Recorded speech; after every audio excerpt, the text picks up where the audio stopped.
antes de medianoche. Hola amigos, ¿cómo están todos? Muy buenas noches, como siempre.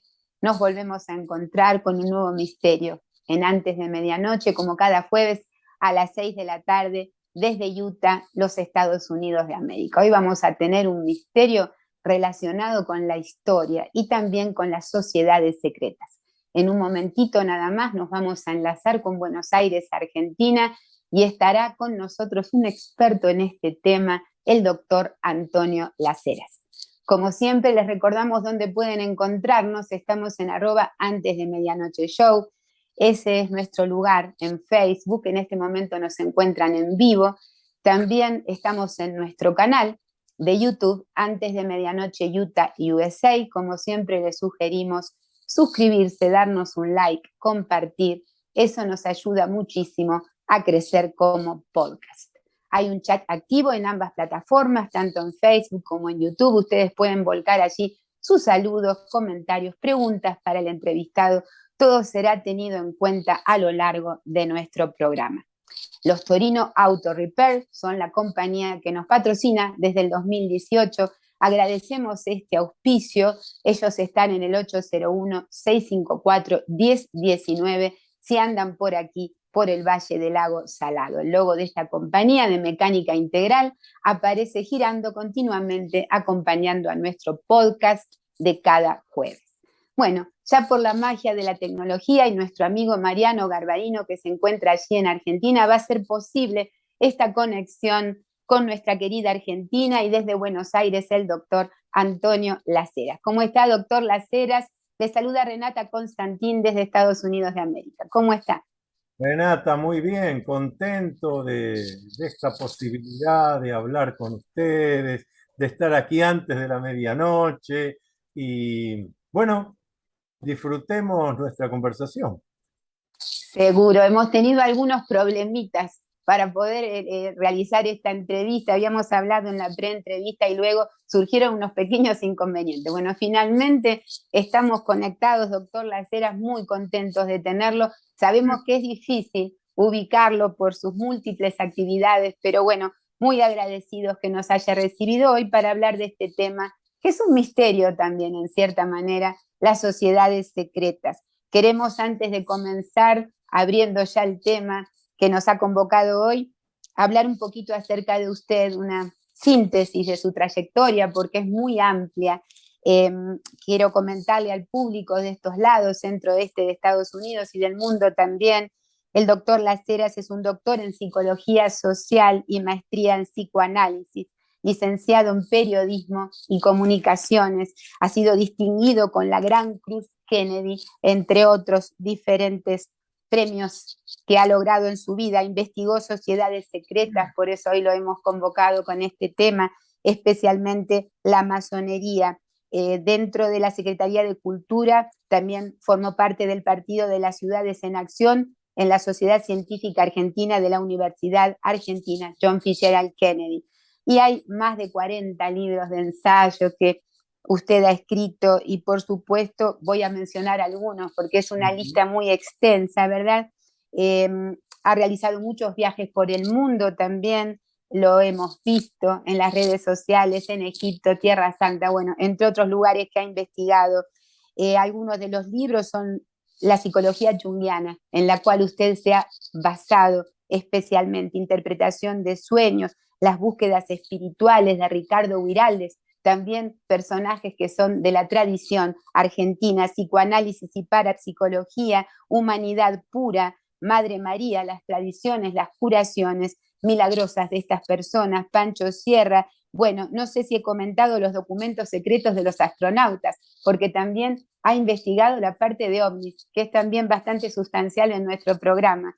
Y bueno, Belgrano y la masonería. Ese fue el que a nosotros nos llamó la atención. En la pre-entrevista yo le comentaba, me encantaría hablar también de los padres de la patria y esta vinculación con estas órdenes consideradas secretas o sagradas. Bueno, vamos a entrar, doctor Las Heras, si le parece bien, en este tema.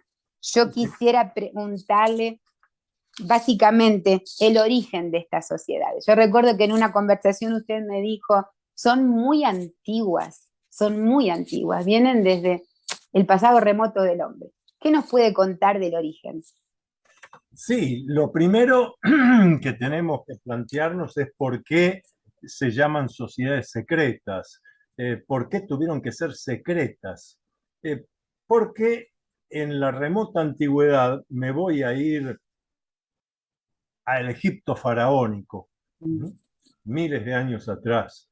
En el Egipto faraónico había lo que se conoce como escuela de misterios o escuelas de sabiduría.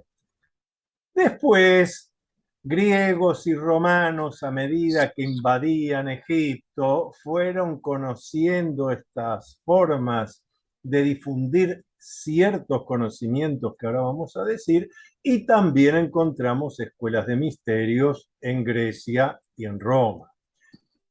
Pero voy a comenzar simplemente por un dato. ¿Cuánto se ha hablado, se ha escrito y se seguirá hablando de lo que yo llamo la histórica, mítica y legendaria Atlántida? Claro. Atlántida. Seguramente ahora a los que nos están siguiendo les digo, bueno, ¿de dónde viene esta historia de Atlántida? Y alguno que otro dirá, dos diálogos de Platón hablan de la historia de la Atlántida. Ajá. Entonces yo les repreguntaría y les diría, ¿y qué dicen esos diálogos platónicos?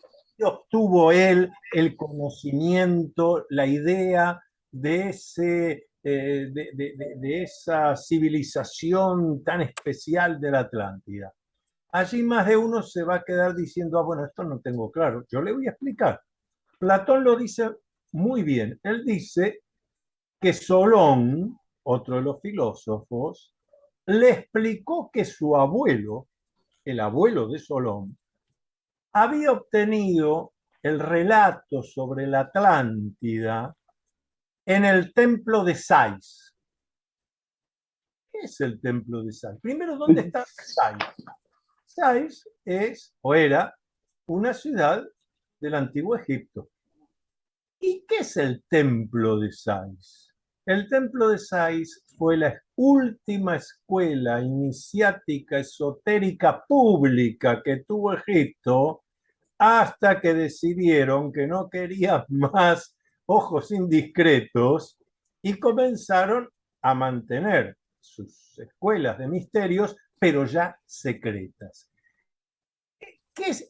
O sea, fíjense ustedes, la historia de la Atlántida, que nosotros solemos en una lectura superficial pensar que es una información que viene de Grecia, en realidad Grecia nos la ha legado a través de Platón, pero Platón ha sido muy sincero al decir, esto me lo enteré por Solón, Solón lo supo de su abuelo, el abuelo era un iniciado en el templo de Sais, sociedad secreta.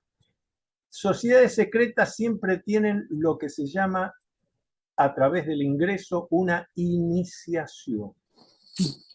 Todavía hoy, sociedades que hoy ya no son secretas, por ejemplo la masonería hoy es una sociedad discreta, tienen templos en lugares, las calles, pasan las calles, la gente ve el cartel que dice masonería, bueno, pero igual se mantiene la tradición de que para ingresar hay una ceremonia ritual de iniciación. ¿Qué era esa iniciación en las escuelas antiguas de misterios? Era buscar una transformación que a través de un ritual vivencial, no un examen teórico, vean la diferencia entre lo académico, que es yo me presento ante un jurado, discuto mi tesis es una cantidad de papeles que yo escribí, pero todo esto es teórico, racional. Mientras que la iniciación es un proceso vivencial donde yo tengo que conocer mis miedos y enfrentarlos y atravesarlos. Entonces me convierto en mejor persona porque no es lo que yo supongo que voy a sentir o lo que yo creo que seguramente me pasaría, sino que el cambio se produce porque lo vivencié, lo sentí. Y cada grado, y estoy hablando de aquellas escuelas de misterios del Antiguo Egipto y luego las que tuvo Grecia y Roma, Eleusis es una escuela de misterios griega. Bueno, todo eso siempre la iniciación. Después se tendrá en cuenta la parte intelectual para lo que es la filosofía, el desarrollo de la espiritualidad, pero sobre todo las escuelas de misterios, las sociedades secretas, lo que buscan es transformar a la persona haciéndola encontrar consigo mismo. Y encontrarse consigo mismo es lo opuesto a estar estimulado por lo externo. Tengo que estar estimulado por lo interno. Por eso, en estas escuelas de misterios, como en la actualidad y hace 100 años también, en los templos masónicos, no es que en un templo masónico o en un templo Rosacruz o en un templo de la escuela iniciática que sea, se va a orar, a pedirle a Dios. No, no, no. Ahí se reúne gente, aquel que tiene un credo, el otro que tiene el otro credo, eso no importa. Se llama templo, que viene de la idea de templum, de estar aplomado, de el lugar donde encontrás la serenidad, donde tenés tiempo para la comunión, común unión con lo espiritual. Y hacer un trabajo donde prevalece el nos en lugar del yo. En el templo es el nos, todos los participantes. La unión. Fíjate que otra cosa, Renata, que otra cosa importante, la idea de hacer prevalecer el nos sobre el yo, sobre todo en la sociedad individualista que hemos desarrollado. Bueno, de allí, de esa remota antigüedad, donde los sabios, entonces llamados sacerdotes, se dieron cuenta de algo que es eje en esta cuestión. El conocimiento no es para todos. Claro, es como que, bueno, de alguna manera Para son todos como, aquellos que estén dispuestos a hacer el recorrido que hay que hacer. Esa es la idea. como elegidos en cierta manera. Por eso pienso que es un grupo que reviste cierto hermetismo, ¿verdad? Lo decíamos al principio. Sí son conocidos entre ellos, pero no son conocidos por otros, ¿verdad? Ese es un poco lo que las personas a veces les llama la atención dentro de, por ejemplo, la masonería. Yo quería preguntarle, Sí, sí, pero perdón. para lo que decís, porque si no, elegidos puede dar la idea de que hay algunas personas con una sabiduría especial en la orden esotérica que sea y dice aquel sí, el otro no. No, no, no, no. Nada de eso hay. Es que uno decida elegirse a sí mismo. Yo me elijo y entonces estoy dispuesto a hacer ese recorrido iniciático. El conocimiento no es para todos. El conocimiento es solo para los que deciden hacer el recorrido para tenerlo.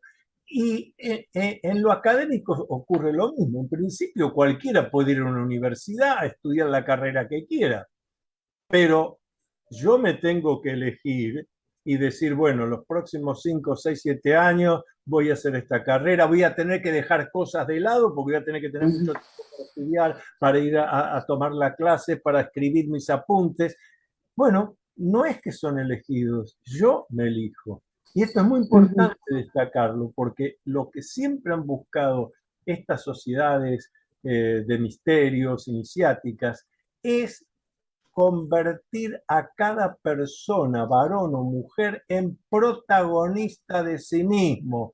No que otro me lleve de la nariz y me diga lo que tengo que hacer. Es yo decido, yo decido. Y fíjate hasta qué punto eso es importante, que por ejemplo, en la Iglesia Católica Apostólica y Romana se dice en los evangelios que son los 5 que conocemos, que forman parte de la Biblia, muy bien, pero ¿y los otros evangelios? Y entonces nos dicen, ah, no, no, esos son herejes. ¿Qué significa hereje? Hereje significa yo elijo. Así que, ojo con pensar que el hereje Claro. alguien que está descastado, que está a un costado del camino. No, no, no. Es alguien que decidió elegir. Yo elijo y digo que esto es y hago mi camino. Ahora sí. Ujú. Doctor Las Heras, yo Que me quería, haga la pregunta. sí, sí, más que nada el tema de los símbolos, porque usted mencionó que hay símbolos muy antiguos que se fueron repitiendo y yo recordaba acerca del estudio de los masones, constructores en Europa, las marcas de cantería, las señas, bueno, eso se habla de que también es muy como interno, tiene que ver con un recordatorio, doctor Las Heras, ¿cómo es el papel de la simbología dentro de estas órdenes secretas? Tiene que ver con dos cosas. Cada señal de estas es a su vez signo y símbolo. Signo, porque por ejemplo, aquí yo tengo un anillo que tiene en exhibición una escuadra y un compás. Esto es signo de pertenencia a la masonería. Yo voy con este anillo y ando por la calle, subo a un medio de transporte, alguien que me ve el anillo y es iniciado masón, ya enseguida se acerca y dice, querido hermano, bueno, eso sería el signo. Ahora, a su vez, como bien dijiste, Renata, también es símbolo. ¿Qué significa esto de símbolo? Bueno, yo decía, veo acá una escuadra y un compás. Muy bien. La escuadra, que es el ángulo de 90 grados, lo que llamamos el ángulo recto. O sea, la escuadra simboliza que un iniciado, verdaderamente iniciado en los misterios, es una persona recta. ¿Qué se entiende por recto? Recto se entiende una persona honesta, leal, de pensamiento racional y reflexivo. Eso es lo que simboliza la escuadra, el ángulo, la rectitud. Pero no la rectitud, voy a insistir en esto, no la rectitud eh, de lo rígido, de ninguna manera. La rectitud es ser honesto, transparente, leal, no mentir, hacerse cargo de las cosas que a uno le van pasando, buscar resolver. Bien, pero nunca alguien que va a ser rígido. Porque si algo te enseña el camino iniciático es a ser elástico y plástico. La vida son matices. En todo el universo no hay una sola piedra que sea absolutamente blanca y no tenga una mácula oscura, ni una piedra totalmente blanca que no tenga una blanca. Bien. Y el compás señala, simboliza algo importantísimo. El compás, ¿qué te muestra? Bueno, vos podés ir abriendo el compás y haciendo círculos cada vez más grandes, hasta un límite, a partir del cual ya abriste tanto el compás que ni siquiera podés hacer el círculo. ¿Qué simboliza esto en relación a la condición humana? Que la única ambición que un ser humano no debe tener es la de infalible. La única ambición que un ser humano no debe tener es la de pensar que todo lo que quiero, todo lo puedo. No. El compás señala que me puedo ir extendiendo hasta un cierto límite. Todas las personas tenemos capacidades para ciertas cosas. Tenemos esencias, naturalezas a desarrollar, pero para ciertas cosas, 2, 3, 4 cosas. Yo soy muy maravilloso hablando, como ustedes se dan cuenta, me siento a escribir, escribo bárbaro. Ahora, ya lo vimos hace un par de días, se lo vamos a decir a los que nos siguen, que sin embargo, para desmutear un micrófono y poder hacer el Zoom que queríamos hacer, bueno, no pude, porque la tecnología no es lo mío. Entonces, eso te señala el compás.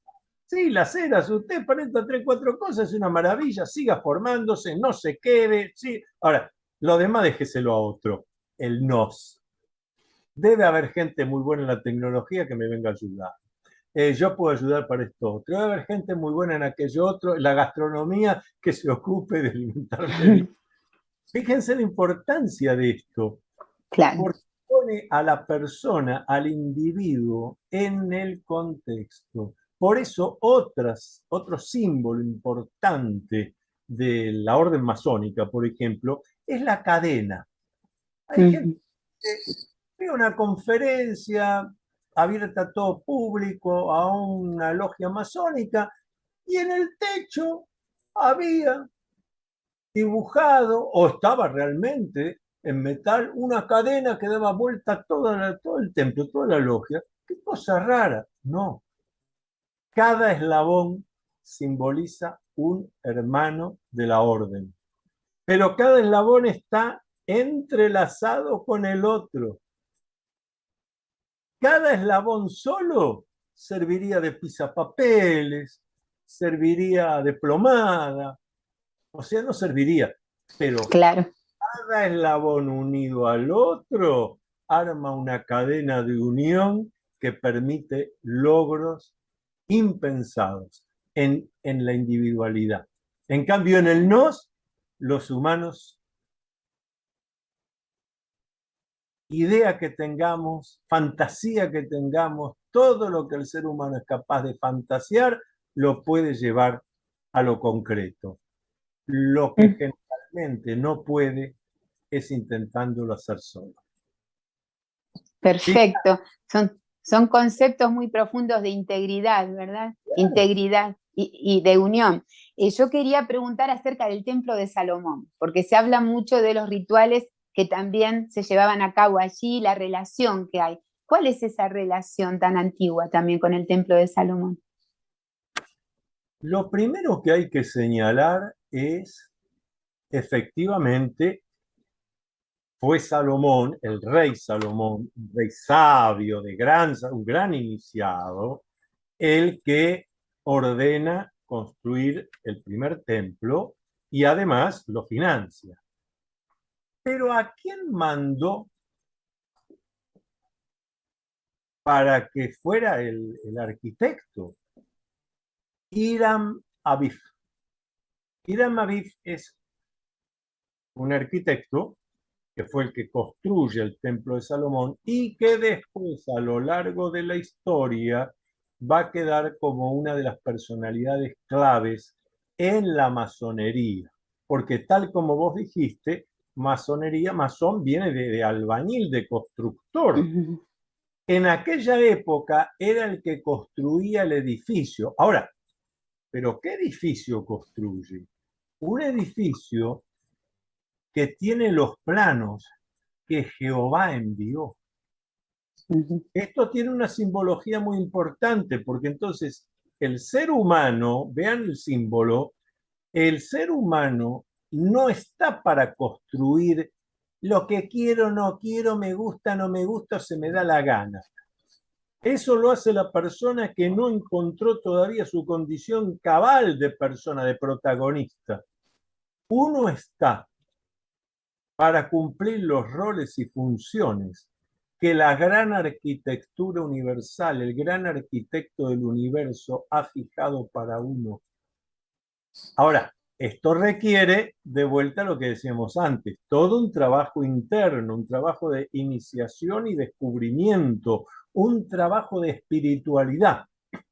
Cuando yo digo que sea en el rosacrucismo, en la masonería, en el templarismo, hay órdenes neotemplarias y tantas otras órdenes de este tipo, entre comillas, mal llamadas hoy en día secretas.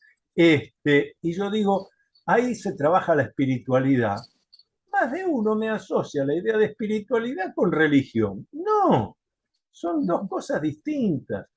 La espiritualidad es una tarea individual donde yo hago un trabajo interno a través de la meditación, a través de la reflexión, a través de lo inteligible, a través de la intuición. Hago un trabajo interno para encontrar cuál es mi rol y función dentro de esta gran arquitectura del universo. A medida que voy encontrando eso, voy logrando algo que es algo que tanto pide la gente hoy en día en todo Occidente, en el Oriente occidentalizado, que es la armonía. Pero no se consigue la armonía mirando los estímulos externos. No se consigue la armonía porque yo pueda cambiar el auto, tenga un mejor celular, me vaya más tiempo de vacaciones. Esas son otras cosas. La armonía surge de descubrir las esencias de uno. ¿Y por qué digo descubrir? La palabra descubrir es precisa. Descubrir es sacar, descubrir, sacar el cobertor, sacar lo que me cubre. En esto, vos en la presentación que hiciste de mí, hablaste de yo adscripto, investigo la vida y obra de Carl Gustav Jung. Jung a esto le dio bueno, Jung era un gran iniciado también, pero además de eso, Jung desde la psiquiatría, la psicología, le dio un nombre muy claro a esto que estamos hablando. El sufrimiento de la gente que se debe al uso de la máscara. La persona no se presenta tal como es y va siendo, sino que con la máscara de así los agrado, así les gusto, así no se enojan, así me van a querer más. Bueno, toda esa artificialidad es algo ajeno a cualquier buen iniciado. Al revés, el buen iniciado, el trabajo que hace es conózcanme como voy y voy siendo. Si les parece bien, compartimos el sendero y si no, cada uno sigue por el suyo. Pero la libertad, el alivio energético psíquico que da poder no andar con máscaras. Es muy interesante todo esto, esta perspectiva diferente, ¿no? De cómo es el trabajo interno, de Sí. perfeccionarse a uno mismo. Yo estaba meditando un poquito acerca de Belgrano y la masonería, cómo se conectaron después los padres de la patria, los primeros personajes que tuvieron tanto que ver con la emancipación americana. Bien parece que fue un movimiento. Yo he leído de Francisco de Miranda, la conexión que había con estas sociedades secretas europeas, el mismo San Martín, ¿verdad? Que seguramente usted nos va a mencionar. ¿Por qué pegó tan fuerte en ellos? ¿Cómo se organizaron esta conexión con Europa? Bueno, lo primero que tenemos que decir es que todo el continente americano, América del Norte, América Central, América del Sur, fue transformada y constituida en gobiernos democráticos por la intervención de maestros masones. George Washington era un destacado maestro masón, por poner uno de ellos. ¿Qué pasó? Toda esta gente se había educado, o en su mayoría, habían tenido educación en Europa, en una época donde se empezaba a repensar el tema de la libertad, el tema del cómo debe ser gobernado uno, es decir, cómo debe ser el gobierno del país donde uno habita. Y entonces, todas estas personas que después dieron lugar a lo que podemos llamar la emancipación americana, es decir, de todo el continente americano, la idea que trajeron está bastante cercana a la Revolución Francesa. Si bien la Revolución Francesa no tuvo orígenes masónicos, como a veces se dice, pero no tuvo, no es cierto, pero la idea de igualdad, libertad y fraternidad sí son ideas que la masonería del fines del siglo XVIII, o sea, 1700 y tantos, comienzos del siglo XIX, 1800 y tantos, tenía. Fraternidad, es decir, hermandad. Tanto es así que todavía hoy en una logia se habla de los hermanos de la logia. Entre hermanos sean templarios, rosacruces, masón, lo que sea, entre ellos se hablan de frates y la relación fraterna, fraternal, somos hermanos. Igualdad. ¿Pero qué tipo de igualdad es la que se trajo a América? La idea de la igualdad de posibilidades. La idea de la igualdad para la toma de decisiones. Nadie pensaba en esa época, todos somos iguales porque sí. No, no, no, no. En potencia todos somos iguales, pero después hay que desarrollar. Acá tuvimos en la Argentina, bueno, tiene estatuas en Estados Unidos también. Voy a hablar Sí. del maestro de América, de Domingo Faustino Sarmiento, un destacado masón, un hombre que fue el gran maestre de la orden masónica de la Argentina hacia fines del siglo XIX, 1800 y tantos. Sarmiento tiene una expresión que es típicamente salida de la logia, cuando él dice, sí, todos somos iguales, y el que tiene que decidir los destinos de una nación es el soberano, es el pueblo, punto y coma, pero hay que educar al soberano, hay que educar al soberano.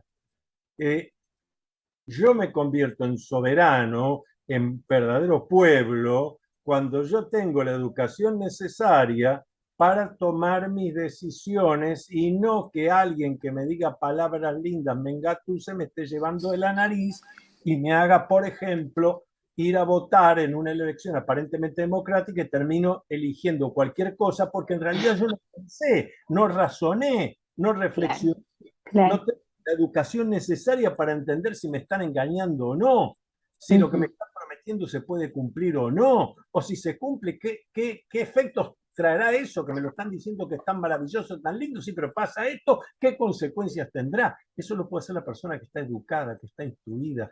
Y educado e instruido no es ser enciclopédico, así conozco de geografía, pero también conozco de historia, matemática, física y química. Más bien es que yo esté capacitado al pensamiento racional y reflexivo, que yo sea capaz de pensar, de decir, pero esto que me dicen es cierto o no. Por eso el maestro de América, el gran maestro Domingo Faustino Sarmiento decía eso, sí, todo muy bien, pero hay que educar al soberano. Ujú. Entonces, Conocer, doctor Lacera, la verdadera libertad, ¿verdad? La ah, libertad de pensamiento, claro, una ahora, libertad ahora vamos a llegar a interior, la claro, libertad. claro. Dijimos, fraternidad, igualdad, libertad. Bueno, ahora hablábamos de qué entendemos por igualdad. Igualdad es que todos tengamos la capacidad para pensar, para tomar decisiones, para entender de qué se trata y para que no me engatusen, no me engañen. En esas condiciones yo me convierto en persona libre, porque yo solo puedo ser libre cuando puedo ser protagonista de mi propia historia. Y si ahora alguien nos dijera, pero ¿qué es protagonista de la propia historia para el doctor Antonio Las Heras? Ya les contesto. Por eso, al contestar esto, siempre digo, olvídense de que hay un destino, olvídense de la fatalidad, olvídense de la casualidad, o mirá qué barbaridad lo que... No, no, no.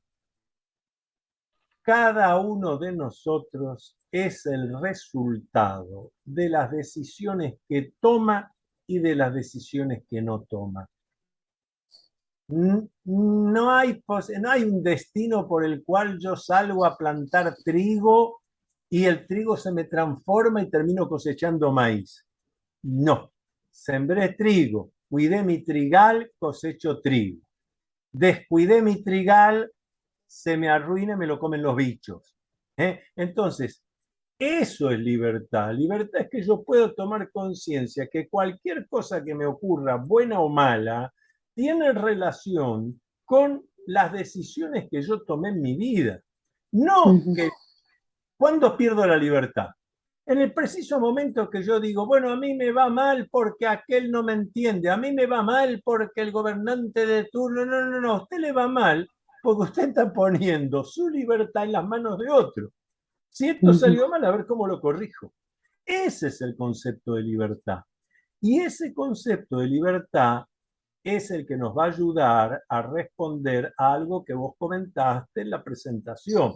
Por Ujú. ejemplo, eh, nos dicen, los masones desde hace siglos están excomulgados por la Iglesia Católica Apostólica y Romana. Por el solo hecho de ser masón está excomulgado. Pero cuando me preguntan esto, yo digo, entiendo perfectamente a la Iglesia Católica. ¿Por qué?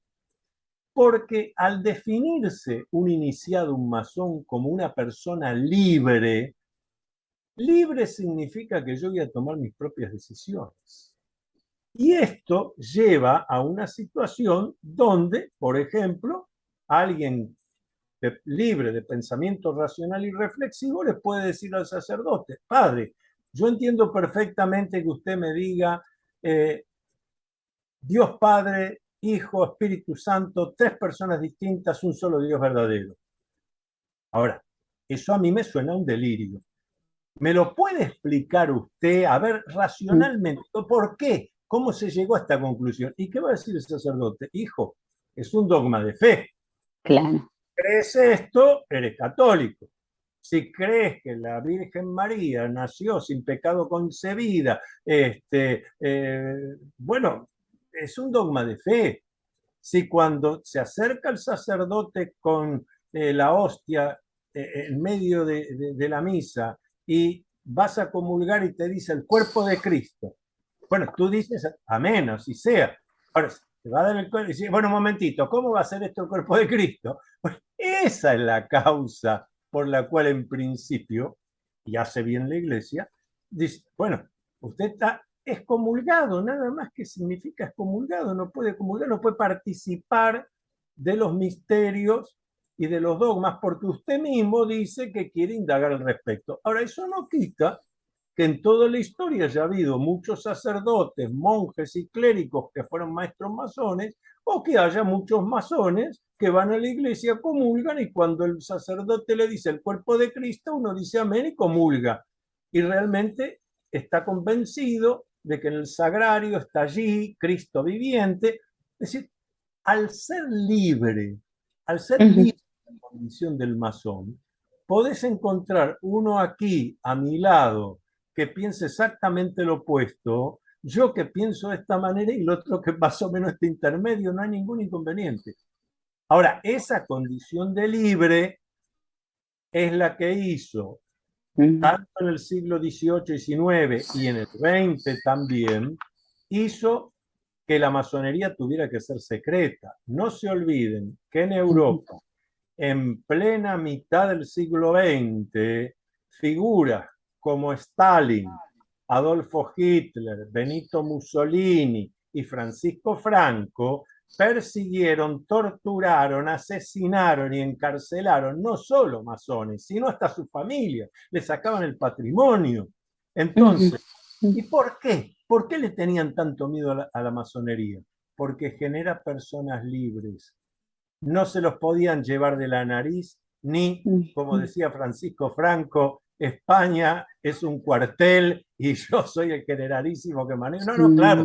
Una persona libre dice, esto no es ningún cuartel y vamos a hacer un gobierno como corresponde. Bien, entonces la masonería tenía que ser absolutamente secreta porque se corría el riesgo de que esas personas, varones y mujeres, personas libres, se corría el riesgo de vida y su familia también. Hoy se ha superado, por eso decimos la masonería es una sociedad discreta, pero ya no secreta. Claro, doctor Lacera, yo recordaba el Papa Clemente XII, ¿verdad? Que fue el que dijo: las sociedades secretas, asambleas y reuniones masónicas están bajo pena de excomunión. Y hay algo aquí que yo quería preguntarle. Históricamente yo lo he leído, lo he recibido en un artículo, pero ¿qué pasó con el mandil, con el delantal de San Martín? Yo escuché que cuando se querían repatriar los restos de él, de Boulogne-sur-Mer a Buenos Aires, su hija insistió casi décadas para que los restos del padre pudiesen ser incluidos aquí en la tierra que él amaba tanto y había libertado, el libertador de América. Sin embargo, la iglesia se oponía, se opuso durante 30 años hasta que finalmente, esto es lo que yo he escuchado, por eso quiero preguntar si es cierto, no se permitió que él fuese sepultado sus restos dentro del terreno consagrado en la Catedral de Buenos Aires y está en un anexo, el mismísimo libertador de América, porque dice que su mandil está colocado, o sea, tiene la simbología, recién lo veíamos en una imagen, el delantal. ¿Es cierto eso, doctor Laceras, que se habla de la historia del Libertador? Lo que es absolutamente cierto es que el mausoleo al general San Martín se encuentra fuera de la nave de la iglesia mayor de la Iglesia Católica Argentina, que es la Catedral Metropolitana. Pero sin embargo, está construido ese mausoleo de tal forma que si uno intenta entrar, la única manera que tiene es hacerlo por la nave central de la Catedral Metropolitana. Seas musulmán, seas judío, seas ateo, seas agnóstico, seas evangélico o seas católico, para ir a tener un momento frente al mausoleo del general San Martín, vos tenés que entrar por la Catedral Metropolitana. No es un tema menor. Luego, una vez que entras entras al centro del mausoleo, ahí está el monumento que guarda los restos, ahora vamos a explicar bien, los restos mortales de José de San Martín. A la derecha hay una urna hermosa, de bronce hermosa, que guarda los restos del héroe invicto de las guerras de la independencia, el general Juan Gualberto Gregorio de las Heras, también destacado maestro masón, miembro de la Logia Lautaro. Y a la izquierda, en una urna mucho más humilde, de madera, sostenida por un pedestal, están los restos mortales de otro maestro masón, general de la Independencia, que fue Tomás Guido. Dos brazos de San Martín. Ahora fíjense, los restos mortales de los tres, están puestos bien alto y separados del suelo. ¿Para qué? Para asegurar que ni siquiera un pedacito, por el movimiento de la tierra, un huesito, un pedacito de hueso por el movimiento de la tierra, de alguna manera fuera a dar en suelo consagrado, el de la catedral. Claramente. ¿Por qué? Porque los tres son maestros masones. Pero hay otro dato más. Esto lo escribí yo, lo publiqué hace unos pocos años, cuando dije, pero qué cosa extraña, y nadie había escrito sobre esto. Digo, pero qué cosa extraña, están aquí los tres que han sido la clave para la libertad de esta parte de América. Más atrás hay una urna, también distante del suelo, que dice al soldado desconocido, es decir, restos mortales de gente que pelea, no, pocos, bueno, muy bien, eso no se sabe ni quiénes son, soldados desconocidos, muy bien.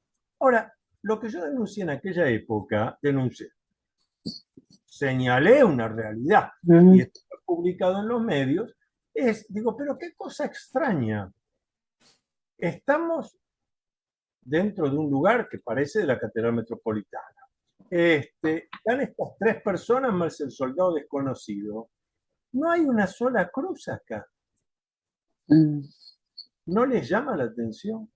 A raíz de eso, al poco tiempo, sobre la urna, no destacando al general San Martín, no, sobre la urna, contra la pared y sobre la urna al soldado desconocido, allí pusieron una cruz de madera. Una cruz de madera, que es la que si van hoy en la Catedral Metropolitana van a poder ver. Pero eso es de hace poco tiempo. Antes no había una sola cruz, salvo una. Claro.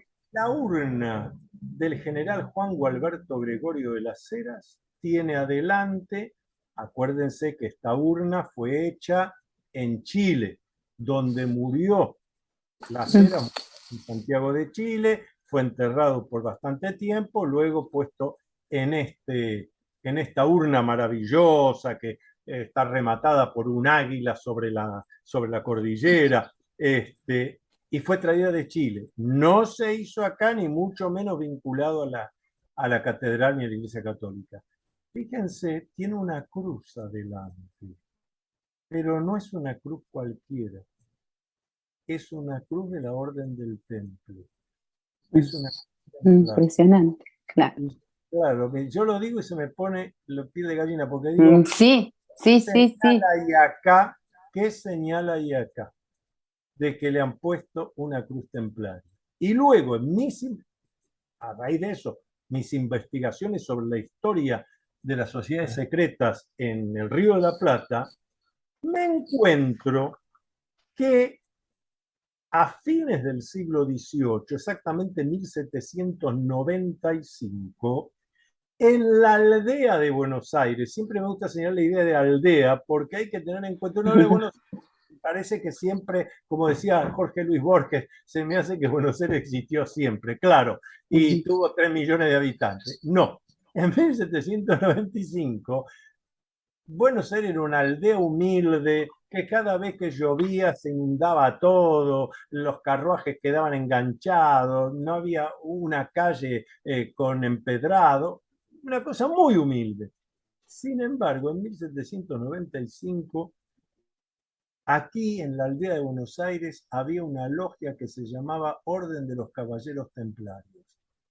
Explíqueme a alguien, porque yo sigo trabajando, investigando algunos datos encontrados, algunas pruebas interesantes, pero explíqueme a alguien qué hacía en 1795 una logia con el nombre de Orden de los Caballeros Templarios. Y después me encuentro la urna del general Las Heras, nacido justamente en la aldea de la ciudad de Buenos Aires, que tiene, alguien le hizo poner la cruz del templo.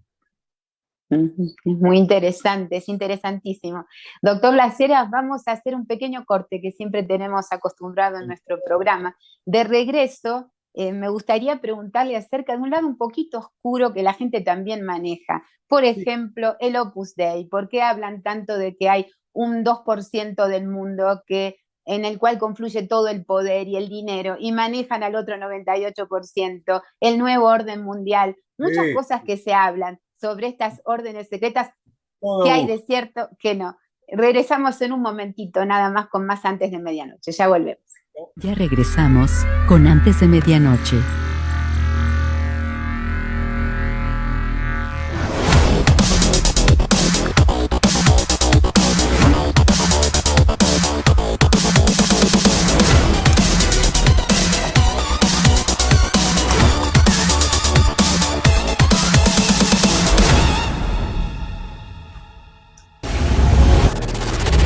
Antes de Medianoche.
Antes de Medianoche. Gracias amigos por estar hoy con nosotros en Antes de Medianoche, todos los que nos están acompañando en el chat. En lo sucesivo responderemos por escrito cada una de sus inquietudes. Saludamos a todos que tan amablemente nos siguen cada jueves. Gracias a los grupos que nos comparten.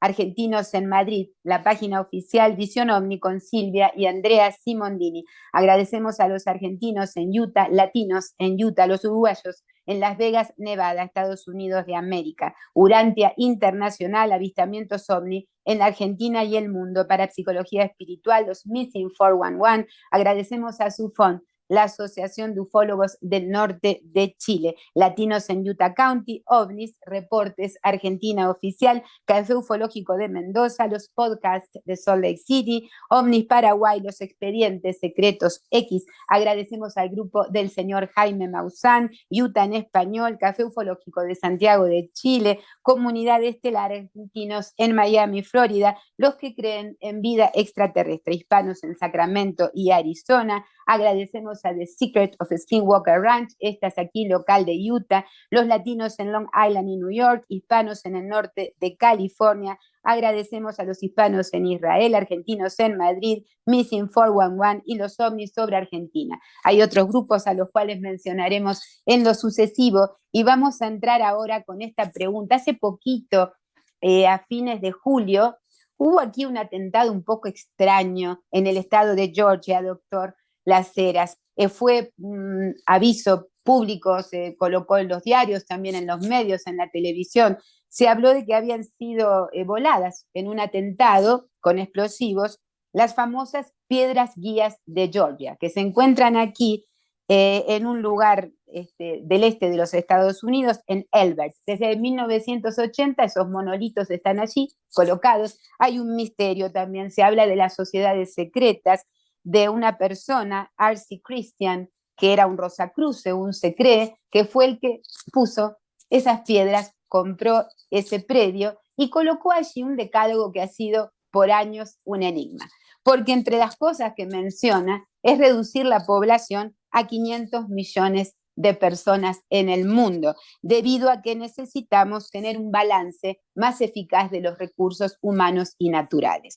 Bueno, esto por supuesto cada tanto trae una controversia tremenda, pero la gente sigue creyendo en el nuevo orden mundial. Siempre se menciona, especialmente en las teorías de conspiración, que hay un grupo de familias poderosas, entre ellas Rothschild, los Bauer y otros como los Rockefeller, que han estado siempre atrás del poder mundial. De ellos también se habla de que pertenecieron a sociedades secretas. ¿Qué hay de cierto, doctor Las Heras, en esto del nuevo orden mundial? ¿Es tan así como que hay un poder oculto en esta sociedad? Se habló también del Priorato de Sion hace unos años atrás, del Opus Dei como una orden secreta y oscura. ¿Qué hay de cierto en todo esto? Me sonrío porque esta es una pregunta que en todas las conferencias, los talleres que doy siempre surge.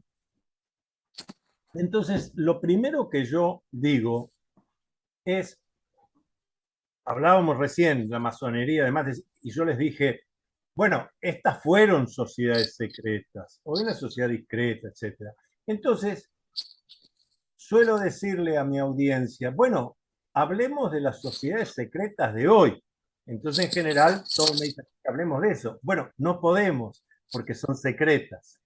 Ahora, como yo uso el pensamiento racional y reflexivo, cuando escucho por allí que me dicen lo que pasa es que el tema es Bill Gates, Elon Musk, Bilderberg, muchachos,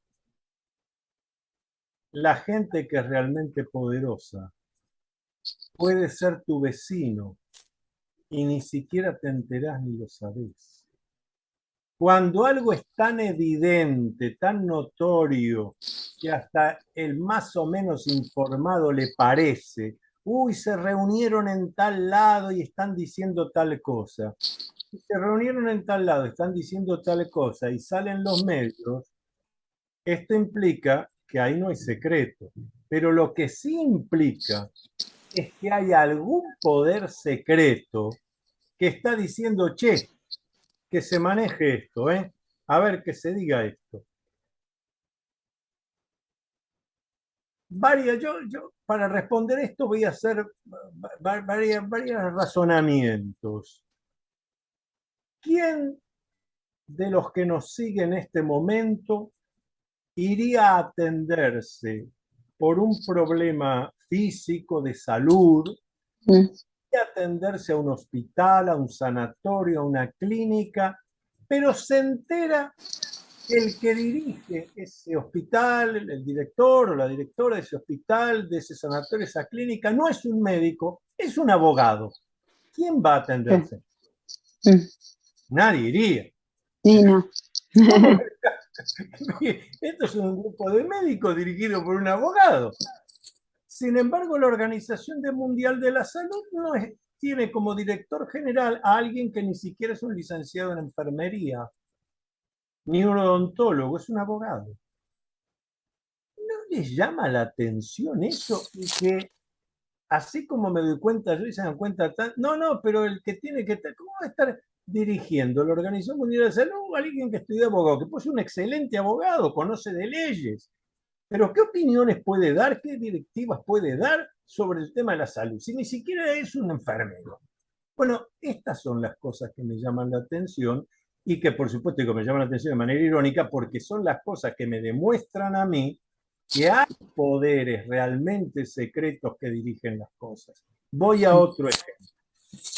Tiene a Bill Gates, Elon Musk, muchos otros que podemos mencionar hoy en día, que si los juntamos son a esos 10, hacen el 90% de la economía del planeta. Muy bien. Leemos la historia de todos estos, y estas son personas que empezaron de adolescentes en un garaje de la casa, en una habitación de la casa del tío, y fueron evolucionando y se volvieron hipermillonarios.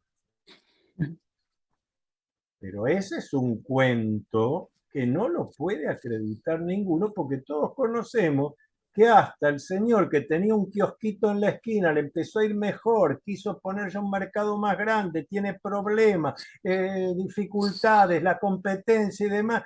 Y estos, de la nada, una fortuna. Señores, estos son testaferros. Es decir, estos son representantes. El poder está atrás.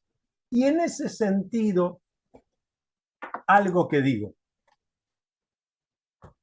todos mis alumnos lo saben siempre, yo les digo, si ustedes quieren conocer bien cómo son las cosas, ustedes tienen que ver las series que aparecen en los canales de cable, de televisión, hechas en Estados Unidos, en Hollywood. Ustedes ven eso y ustedes se van a enterar de cuál es la realidad. Es algo maravilloso que tiene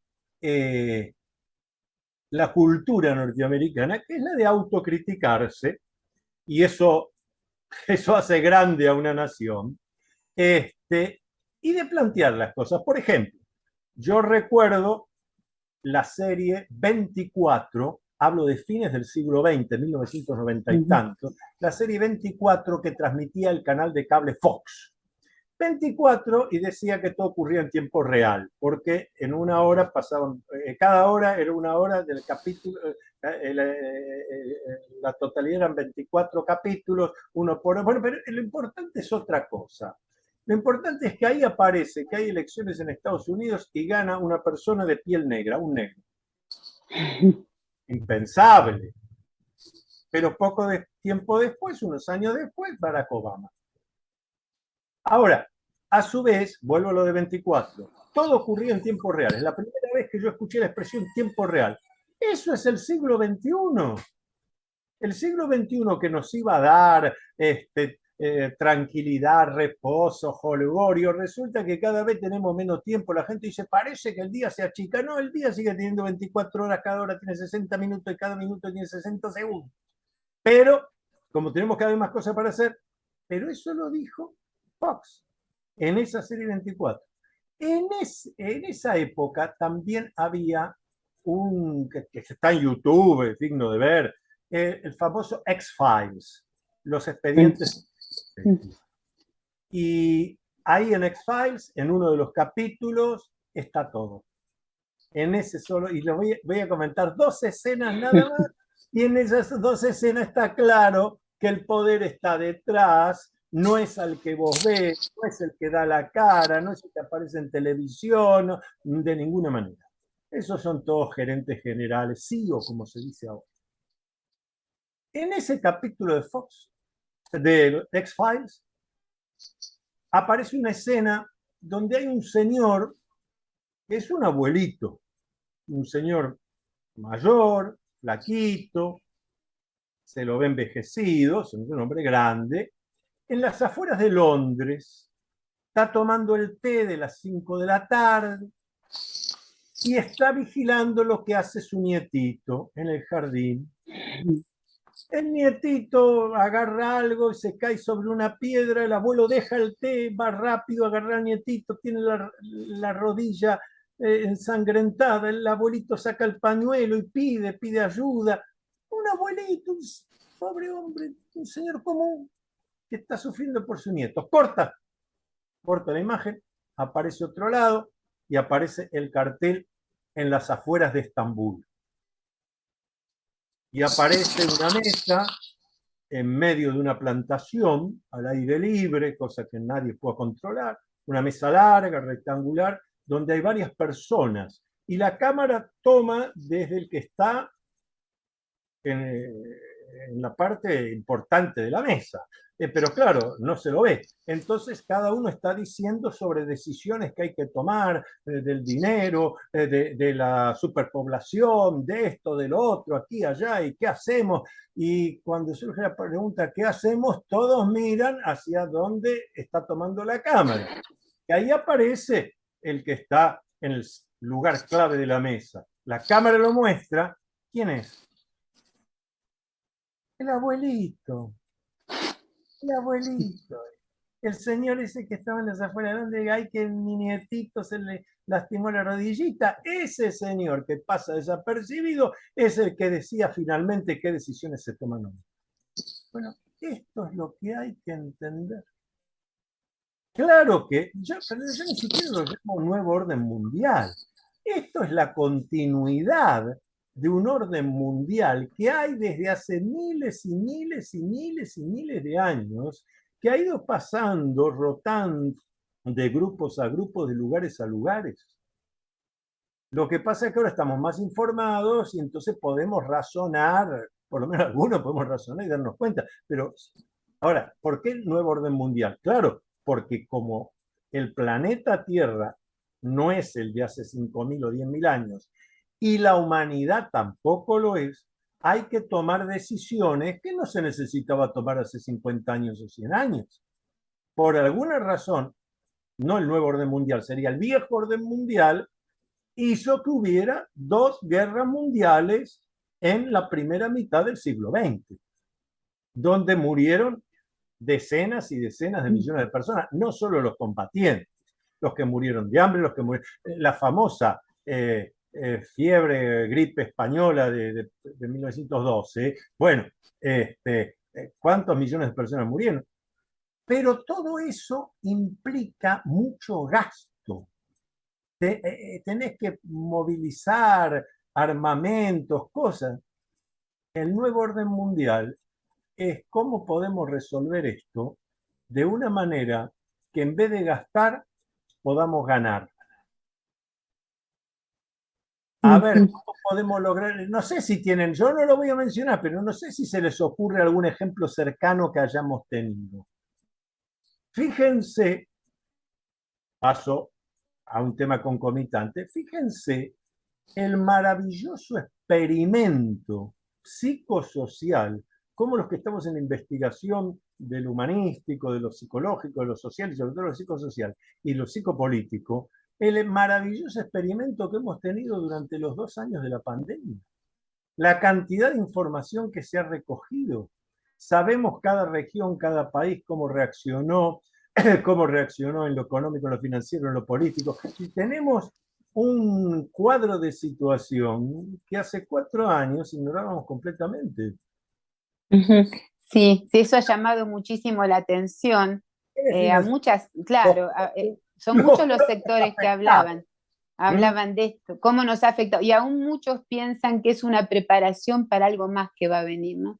Esto de recluirnos y que bueno, automáticamente quedamos como aislados y aprendimos a vivir así en ese aislamiento. Muchos hablan de que es realmente un propósito. Eso es lo que yo comentaba recién. Y cuando usted hacía mención a series de televisión donde parecen haber anunciado o haberse adelantado a realidades, yo Bien. recordaba los Simpsons, los famosos Simpsons, que estos también son un enigma, porque dentro de lo que es un cartoon o lo que es en sí una animación, han presentado en esa familia muchísimos temas que luego realmente sucedieron, y la exactitud de los símbolos que allí van implícitos son muy llamativos. La gente casualmente se pregunta cómo pudieron saberlo, y allí se han presentado todos los temas de la realidad política y social y económica del mundo, ¿verdad? Doctor Las Heras, hemos llegado al final de la entrevista. Quiero en lo personal agradecerle muchísimo, y sé que el público está muy agradecido por el tiempo que usted se ha tomado en contarnos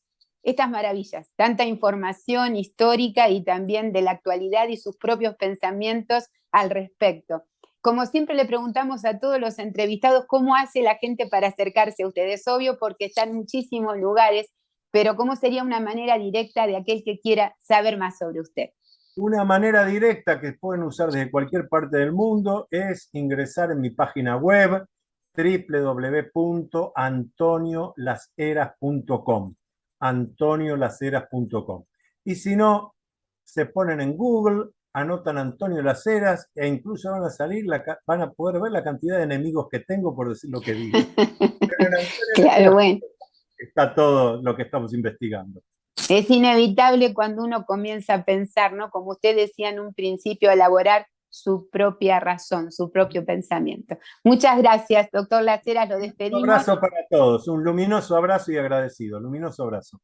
Muchas gracias, y nos despedimos también del público. Será como en una semanita nada más, con un nuevo misterio en Antes de Medianoche. Nos vemos. Antes de Medianoche.